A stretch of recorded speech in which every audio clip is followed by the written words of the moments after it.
What happens when imagination fireworks, late night neurosis, and comic deadlines collide? Today, we're diving straight into the gloriously chaotic first episode of Mangaka's weirdly wonderful workplace, where sleep, deprived dreams, messy realities, and not so subtle workplace crushes all battle it out. If you've ever wondered how manga actually gets made behind the scenes, or just want a peek at a creator's brain melting down after midnight, buckle in. This episode is equal parts laugh out loud, painfully relatable, and, if you squint, a little heartwarming. So, meet Futami, a brand new mangaka thrust into the wild, unpredictable world of manga publication. She's the author of a shogi manga just getting its first serialization. But as she flaps around her apartment, storyboards unfinished and the clock well past 2 a.m., her life is basically a tornado of self-doubt, professional anxiety, and absolutely wild speculation. She's got her assistant, San, trying to keep her on track, but the real pressure hangs over every moment her editor, Sato. San. The episode opens deep in Futami's neuroses. She's finally wrapped up some storyboards, but her mind darts to all the worst places. Should she send them to Sato, San at 2 a.m.? Surely, she thinks, no normal human wants to receive work emails at this hour. Unless you're lovers, or in a state of emergency. Futami's hypersensitive about Sato, San's opinion, worrying she might be out socializing. Or, in her fevered imagination, sharing a drink with some mysterious attractive man. As San bluntly points out, Futami's imagination is her greatest occupational hazard, and she's reading into everything like a rom-com protagonist trapped in a workplace comedy. San, and forever pragmatic, just wants Futami to press send and get back to work, but Futami obsesses over the tone of her email. Too short and she'll sound rude, too long and she'll seem like she's making excuses. Every tiny interaction with Sato, San feels utterly loaded, her whole self worth swinging on a word or two. Her assistant reminds her that editors probably get tons of weird, poorly worded messages from artists swimming in the same boat. But for Futami, every email is war. The anxiety reaches a boiling point when San, impatient and tired, finally just faxes the storyboards herself. Futami panics. What if Sato, San hates her for the late night delivery? But again, San comes through with the reality check, but missing the deadline itself is the real sin, not sending files after midnight. Tension finally dissipates when Sato-san calls, on her personal smartphone, no less. Futami, nearly in tears for her perceived shortcomings, is terrified the editor is mad, but Sato-san is calm, professional, and most importantly, not at all bothered.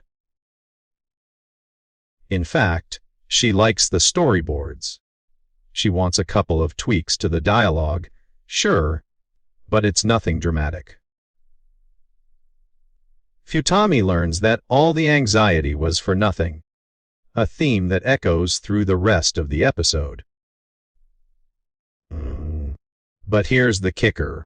These characters never stay in one emotional place for too long. The next morning, Futami's shame rears its head again. She's overwhelmed by the notion that she's the weakest card in Sato-san's hand. All the other mangakas her editor deals with are seasoned, high-profile, anime-adapted pros. Futami wallows in insecurity, convinced she's a bother, coloring herself as the perpetual underdog. We then get a shift to Sato-san's side. She's at work, debating how and when to compliment Futami. Sato-san is deeply reserved, embarrassed at the very idea of giving direct praise, which explains why Futami never feels appreciated. There's a contrived little moment with Toda-san, a more brash and critical editor who criticizes Futami's color art as lacking punch. But Sato-san chides him, affirming her role as Futami's protector, even if she's shy about showing it. Enter Asakura, Sato-san's junior editor, a bubbly supporter who's genuinely excited to meet Futami. Asakura gushes over Futami's manga, calling her a rare character and her coloring so awesome. The meeting at the editorial office gets awkward. Futami arrives late, gets lost, and sheepishly hides behind a pillar, instantly painting her as both comic relief and painfully relatable for anyone who's ever felt out of their depth. When the three finally sit together for their meeting, Futami learns from Asakura that Sato-san secretly adores her manga, talking about it with genuine excitement when she isn't in the room. But Sato-san's inability to vocalize praise directly becomes a sticking point. Futami wants affirmation, but only ever gets logistical, workmanlike feedback. Asakura encourages the editor to open up, but Sato-san admits she just forgets, and when she tries to give compliments, she gets too embarrassed. Everyone in this workplace, it turns out, is battling their own emotional quirks. The episode stays laser-focused on the tiny dramas that swirl around deadlines, social cues, workplace jealousies, and self-worth. Futami's relationship with Ha-san is both hilarious and tender. He calls her out on every wild assumption, but he's always there when the stress breaks her down. Sato-san, meanwhile, is a fascinating foil, a pillar of professional support, who's almost comically reserved when it comes to personal warmth, to the point that her own staff chides her for being maiden-like. Asakura acts as a needed bridge, injecting positivity and encouraging Futami not to go under. Where this episode really shines is in exploring the interwoven anxieties of creation.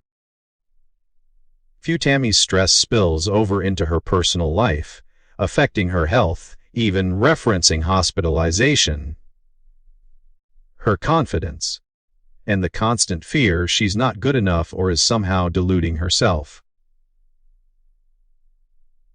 The workplace pecking order is cleared: she's new, she's fragile, and Sato-san's attention means the world to her. Even minor communication delays or perceived slights morph into existential threats. Futami imagines herself the mistress in some twisted office marriage, always on the outside looking in. The story also plays with the inherent calm flavor of the mangaka editor dynamic. Futami wonders if late-night emails are only for lovers, and she frets about becoming friends with Sato-san behind her assistant's back. There's no actual romance, but the intensity of professional dependence and creative vulnerability mimics the roller coaster swings of a classic workplace romance. The ending leaves Futami both relieved, her work got approved, and still hungry for more, longing for genuine affirmation rather than just functional approval. Even when Sato-san finally shows up unexpectedly at Futami's house to clarify story points, Futami is so flustered she won't let her inside drawing strict lines based on imaginary romance etiquette. If you're hoping for big, dramatic twists, here it's all about emotional nuance and small, character-driven gags. The plot is a slice of life spiral, capturing the real trials and triumphs of manga creation in a dazzlingly messy workplace. Every character has their own oddity. Futami's dramatics and self-loathing, Sato-san's bashful professionalism, Ha-san's deadpan support, and Asakura's boundless optimism. Their interactions, full of misunderstandings, office politics, and desperate attempts for acknowledgement, form the weirdly wonderful heart of the series. In summary, Episode 1 delivers a layered, amusing, occasionally stressful portrait of novice mangaka Futami as she juggles deadlines, health scares, and desperate need for approval. It captures the reality behind the glittering pages of manga in all its exhausting glory. Whether you're an aspiring artist, a manga fan, or just here for good laughs, this episode gives you the full ride. Awkwardness, anxiety, and moments of unexpected connection. If you enjoyed this deep dive, let me know your favorite moment in the comments below. Was it Futami's wild imagination, Sato-san's shy defense, or Asakura's energetic praise? Hit that like button. Share this recap if you related to any of those creative anxieties. And don't forget to subscribe for more detailed episode breakdowns, character analyses, and all the manga making drama you could ever want.